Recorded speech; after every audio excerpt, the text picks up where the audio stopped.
it's evolved, my spiritual practice and my journey keeps evolving and it'll continue.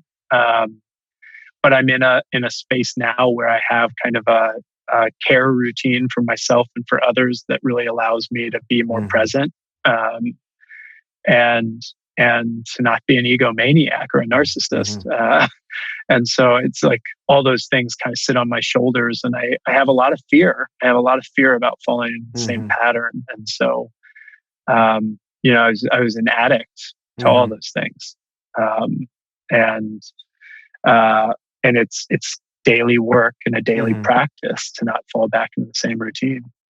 Thank you for sharing that. I think, what's kind of, I have a worldview that everything is kind of happening in a grand architecture that we don't always understand. And that's a very spiritual view for me. That's what I call God.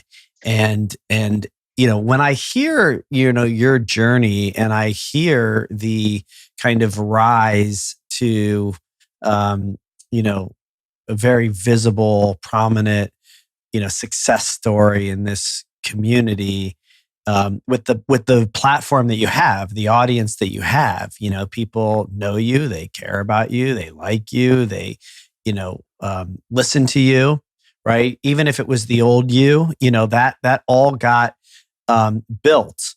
And now you get to tell the story you just told. And a lot of people get to hear it because that first part happened, right? And so sometimes I just wonder, it just feels all a part of a design that doesn't seem to make sense all the time. And sometimes when we're in it, but in hindsight, I'm just sitting here listening to this story thinking, this is what people need to hear. And they couldn't hear it if you hadn't had the other thing, right? Yeah, and of course. So, thank you for sharing that. And I relate to your journey. And it's the purpose for this podcast is because you and I are not alone. We've both struggled with similar things, and it's really hard work. I also had the pleasure or pain of having Norman scream at me for a lot longer than 6 sessions, and have continued with some of his disciples and continue to do this work because it is a life's work. And you're right. The kind of unconscious ego can slip back into the driver's seat if you're not paying attention. And yet, my experience, and I kind of felt this in hearing you, is that the freedom and the kind of feels, the embodied experience of being authentic and loving in the way that you get to be now with your wife and your kids and your team and whoever else you give yourself to, that feeling of showing up, including yourself, right? That feeling of showing up as you, and not, chasing that other, mirage.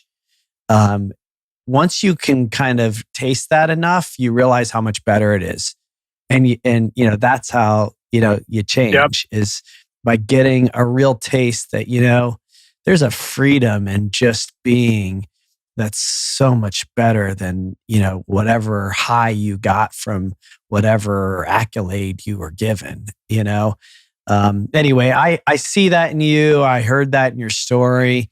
And, any kind of final comments as we start to wrap up? But mostly I just have a lot of gratitude for who you are, this version, all of it, really. The whole story, all of it. But I love your journey, man. I really give you a lot of credit, for that, for just being human and real and on the journey like everybody else, Yeah. I'm appreciative to tell this story. And it's, for all these podcasts I do, this isn't the story that gets told, and so your platform is needed. And I believe too, there's a design, that's divine, and that if all we do is show up for that divinity in ourselves and for others, it'll keep playing out without a ton of resistance. And it is liberating, and I often am having this conversation with other entrepreneurs like you. And I think it's just important that we acknowledge that this path to that sense of liberation, isn't and shouldn't be a privilege of having resources, having wealth, being self-employed.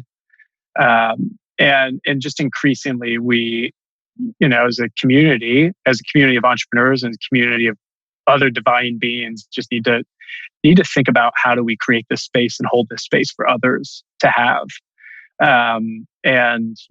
I think you're clearly trying to live that and do that with gravity and with your projects. We're trying to do that in our own business, and we need more people that come to this conclusion, because I think it runs the risk of just being another elite privilege of owning a business or being self-employed or having resources. And so I'm grateful this conversation's happening, and I want to keep being a proponent for people to find this space and truth in themselves and acceptance, because it is liberating and it makes your experience in life so much more beautiful. And it allows your cup to run over to others. And I'm grateful to share the story.